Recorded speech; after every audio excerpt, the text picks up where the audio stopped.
지금 세계는 오징어 게임 아리에 이어 K-좀비 아리에 빠졌습니다. 이렇게 세계인들의 심장을 흔들어 놓은 지우학의 1등 공신을 꼽자면 그동안 볼 수 없었던 파격적인 컨셉의 절비 캐릭터를 빼놓을 수 없을 텐데요.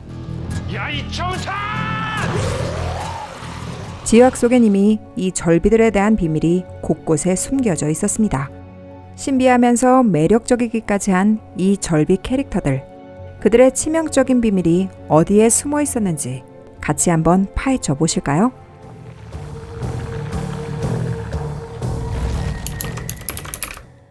일단 지우학의 좀비 바이러스는 과학선생 이병찬이 아들을 위해 만들어낸 정제한 호르몬으로부터 시작이 되는데요. 나중에 변형되고 진화된 형태의 절반 좀비에 대한 컨셉은 사실 그가 수업 중에 언급했던 좀비 달팽이라는 실존 생물체에서 가져온 것으로 보입니다. 달팽이 몸으로 들어간 기생충은 촉수를 감염시켜서 달팽이 스스로 높은 곳에 올라가 새의 먹이가 되게 만들어. 드라마에서 설명되고 있는 것처럼 좀비 달팽이 현상은 레우코클로리디움 파라독섬이라고 불리는 기생충에 감염되면서 발생하게 되는데요. 그런데 여기서 발견할 수 있는 아주 흥미로운 사실은 이 기생충은 달팽이의 눈을 파먹고 촉수에 기생해 그들의 시야로 세상을 바라보며 달팽이를 조종하게 된다는 것인데요. 이 기생충은 달팽이의 뇌를 조종하여 낮에 돌아다니지도 않는 달팽이를 멀쩡한 대낮에 스스로 높은 곳에 올라가 새에게 먹히기 쉽게 만듭니다. 지우학에서 역시 바이러스는 생명의 중추인 뇌관을 지배하며 감염된 사람들의 눈 주위를 붉게 만들고 그들의 시야로 세상을 바라보게 되죠. 이후 새에게 촉수를 뜯어먹힌 달팽이의 운명은 세 가지로 나누어집니다. 첫 번째, 죽는다. 두 번째, 한쪽 눈만 뜯어먹히고 기생충에게 계속 조종당한다.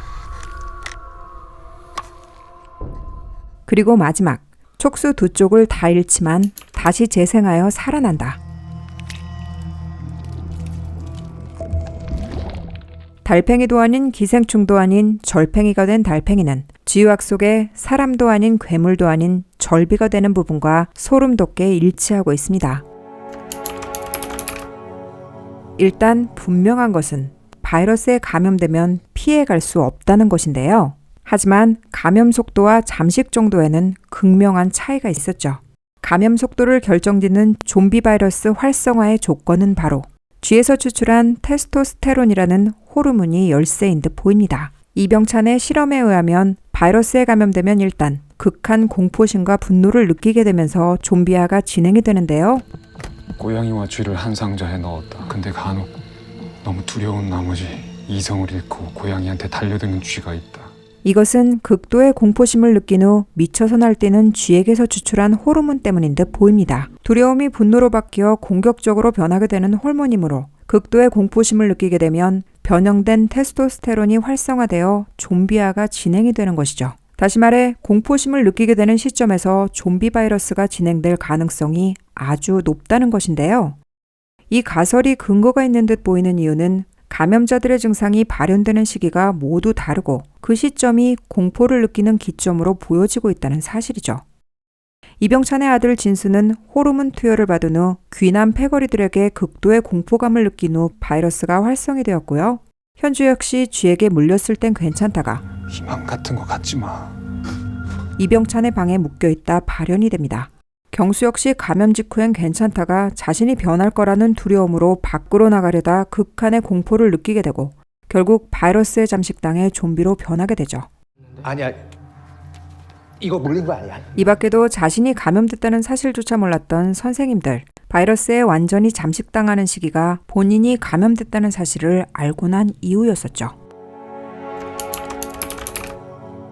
바이러스에 잠식당해 좀비화가 진행되는 시기가 다 다르듯 잠식 정도 역시 큰 차이가 있었습니다. 사실 남나 같은 절반 좀비의 형태가 이병찬이 의도했던 결과물에 가까운 캐릭터였을 텐데요. 일단 이 절비는 바이러스에 감염되긴 했지만 완전히 잠식당하지 않고 생물학적으로 살아있는 상태인데요. 특히 귀남 은지 같은 경우는 바이러스에 의해 뇌관을 지배당하고 그에 따라 평상시에 하지 않던 행동들을 하는 살아있어도 살아있다고 할 수 없는 좀비 달팽이와 같은 상태라고 말할 수 있죠.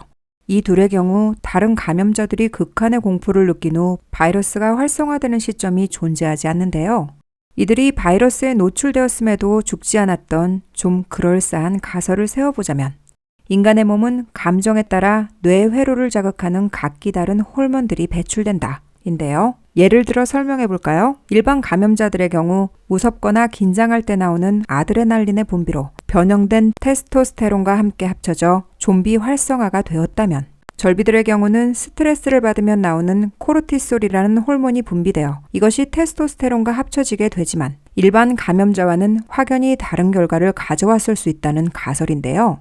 사실 이 코르티솔은 우리가 공포영화를 볼 때 자주 분비되는 호르몬으로 우리의 몸을 도망가거나 투쟁하기에 최적의 상태로 만드는 호르몬입니다. 코르티솔은 심장을 빨리 뛰게 만들어 팔다리로 피를 많이 보내 잘 달릴 수 있게 하기도 하고 대상을 정확히 알아볼 수 있도록 동공을 크게 해 빛이 많이 들어오게도 합니다. 이렇게 뇌 회로를 자극하는 코르티솔은 그들의 생존 확률을 높여준과 동시에 더 진화된 힘을 가질 수 있게 해준 생각지 못했던 복병이라고도 볼 수 있는 것이죠. 간단히 정리하자면 절비들은 감염된 상태이긴 하지만 일반 감염자와는 다른 호르몬이 배출되어 생물학적으로 죽지 않을 뿐 아니라 오히려 진화된 형태의 몸을 가지게 된 것이라고 추정해 볼 수 있습니다. 하지만 생물학적으로만 살아있을 뿐 바이러스의 뇌관을 지배당하는 행동이나 사고는 감염자와 다를 바 없는 좀비 달팽이와 같은 상태인 것이죠. 그렇다면 자신의 감정을 컨트롤하는 남나의 경우는 어떻게 설명할 수 있을까요? 남나의 경우는 한쪽 눈만 뜯어먹힌 절팽이라고 보면 이해가 쉬워지는데요. 수혁아, 나 이상해. 배고파. 계속 식인 욕구에 시달리기도 하고 힘을 발휘할 때마다 더 붉어지는 왼쪽 눈 등 좀비 바이러스가 계속 활성화 중인 상태이지만 바이러스에 완전히 잠식당하지 않은 절팽이의 상태라고 볼 수 있을 것 같습니다.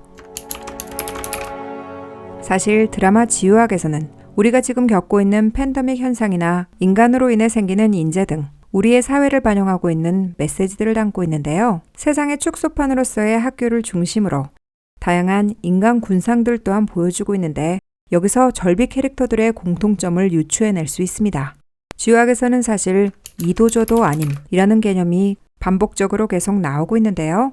달팽이도 기생충도 아닌, 사람도 괴물도 아닌, 어른도 아이도 아닌, 일진도 일진이 아닌 것도 아닌, 반장도 반장이 아닌 것도 아닌, 살고 싶지도 죽고 싶지도 않은 지유학 절비들의 공통점은 바로 이도저도 아닌 소외된 집단을 대변하는 인물들인 것으로 보입니다. 한마디로 왕따, 왕따 아닌 왕따. 그러니까 모든 생명체 중 오직 인간 세계에서만 일어날 수 있는 인간으로 인해 생기는 재난에 대한 문제를 부각시키기 위해 설정됐던 캐릭터들이었던 것이죠.